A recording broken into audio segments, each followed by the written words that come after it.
In 2025, something changed that almost nobody talks about. For the first time, U.S. interest costs began growing faster than the economy itself, even while growth remained positive.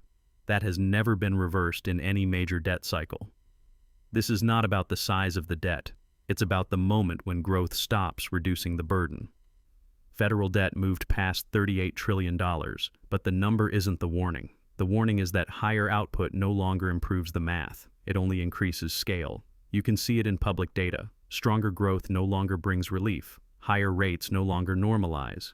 Refinancing no longer buys time. That combination only appears at one point in history. It marks the transition from management to resolution. Most people expect debt cycles to end with a crisis. They don't. They end when the system still functions, but the mechanisms that once fixed the problem stop responding. That is where the United States is now.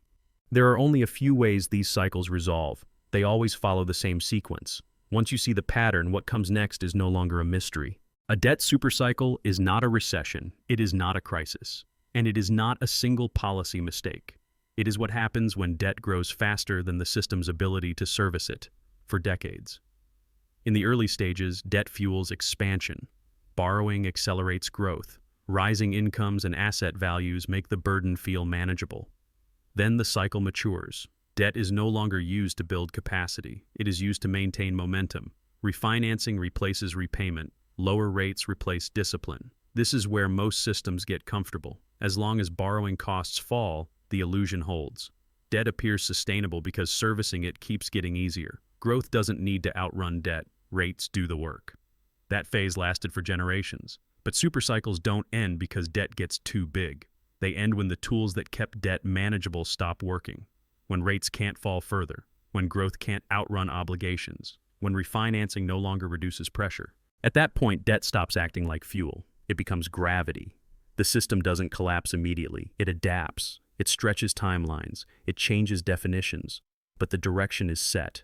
From that moment on, every choice is about distribution. Who absorbs the cost? How slowly? And under what name? That is what makes a debt supercycle dangerous. Not the size of the debt, but the moment when time stops working in your favor. Every debt supercycle reveals itself through the same markers. There are three. And when all three appear together, the cycle has already turned.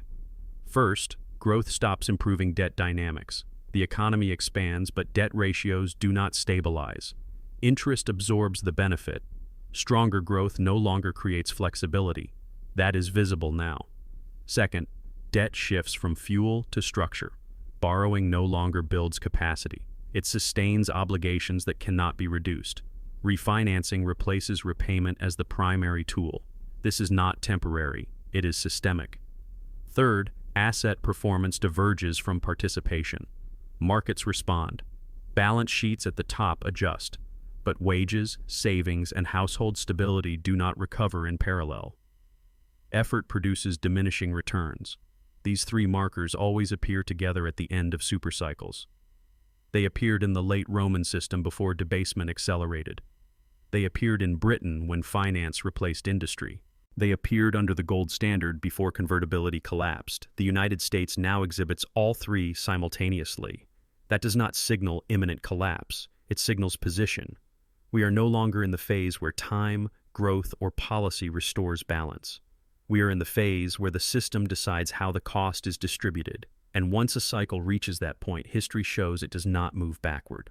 2025 felt different because the system stopped responding to time. In earlier phases, pressure was temporary. Higher costs triggered adjustment. Slower growth created relief later. That sequence broke. In 2025, every lever still moved, and nothing improved. Growth didn't ease strain. Higher rates didn't normalize behavior. Intervention didn't restore flexibility. This is the defining shift. The system reached a point where stability depends on continuous support, not correction. Any pause tightens conditions immediately. Any shock carries more weight than before. That is why nothing dramatic had to happen. Late-stage systems don't need crises to become fragile. They become fragile because margin for error disappears. Households feel it as constant pressure without release. Governments feel it as shrinking room to maneuver. Markets feel it as sensitivity to small deviations. The structure still stands, but it no longer bends. When a system stops absorbing stress and starts transmitting it, the phase has already changed. 2025 didn't create that shift, it exposed it. History does not offer many endings for debt supercycles. Once a system reaches this stage, resolution replaces management, and resolution always comes in familiar forms. The first is inflation. Obligations are not erased, they are diluted. Debt remains nominally intact, but purchasing power absorbs the loss quietly over time. This path preserves appearances, it avoids explicit defaults, and it spreads the cost across the entire economy. The second is restructuring. Debts are renegotiated, terms are extended, losses are acknowledged selectively. This path is louder, it creates winners and losers openly, and it reshapes trust in institutions. The third is repression. Capital controls, financial regulation, policies designed to trap savings inside the system and force absorption of debt at below-market returns. This path is rarely announced as such. It is framed as stability, as protection, as necessity. Every major debt supercycle resolves through some combination of these outcomes. The sequence varies. The language changes, the result does not. The burden is shifted, the system resets its balance, and a new structure emerges on the other side. What history never shows is a painless return to the previous model. Supercycles do not unwind. They resolve, and once resolution begins, it does not reverse. It only decides who pays, and how quietly. Debt supercycles do not resolve at the system level. They resolve at the participant level. Someone always absorbs the adjustment. The burden does not fall evenly. Households pay through reduced purchasing power. Savings lose value slowly. Costs rise faster than incomes, even when employment remains stable. Asset holders face a different risk. Nominal values may hold or rise, but real returns compress as inflation, taxation, or policy intervention erodes gains. Governments shift the cost outward. Deficits persist. Obligations are rolled forward. The adjustment is spread across time rather than absorbed at once. Financial institutions adapt fastest. Balance sheets are repositioned. Risk is transferred.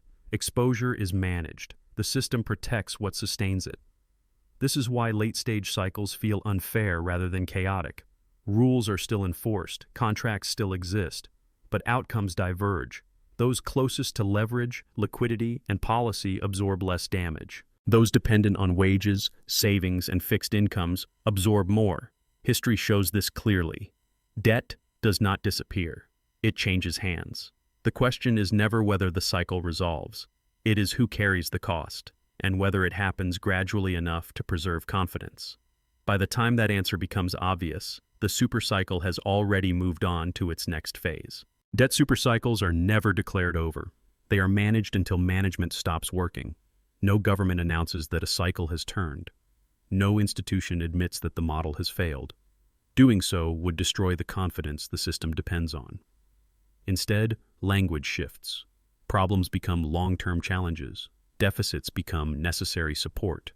Rising interest costs become normalization. This is not deception. It is constraint. The system cannot acknowledge an ending without accelerating it. History shows the same behavior every time. Late Roman authorities debased currency gradually rather than admit insolvency. Governments tied to the gold standard delayed suspension until reserves were exhausted. Post-war debt burdens were reduced through inflation without ever being framed as default. Recognition always comes after adjustment, not before. As long as confidence holds, the system continues to function. Payments are made, markets clear, institutions operate. Admitting the cycle has ended would force choices that cannot be absorbed all at once. So the system does what it always does at this stage. It stretches time, it reframes outcomes, it preserves appearances. The transition is allowed to happen quietly. By the time it is acknowledged, the resolution is already underway, and there is nothing left to announce. 2025 will not be remembered for a crash. It will be remembered for clarity. This was the year it became obvious that the debt supercycle was no longer reversible. Not because something broke, but because nothing fixed it. The system kept functioning, markets adapted, growth continued. And yet, the burden remained. That is how these cycles end. Not with a single event, but with the quiet realization that the old tools no longer work. History is consistent here. Once debt stops responding to growth, once interest absorbs expansion, once time no longer improves the math, the outcome is no longer a question of policy. It is a question of distribution, inflation, restructuring, or repression. The path differs, the adjustment does not. 2025 did not begin that process. It revealed it. The debt supercycle is not approaching its end. It is entering its resolution phase. And from this point forward, the most important question is no longer how the system grows. It is how the cost is absorbed, who adapts early, and who keeps waiting for conditions that no longer exist. Because when debt defines the system, the future does not arrive suddenly. It arrives quietly while everything still looks normal.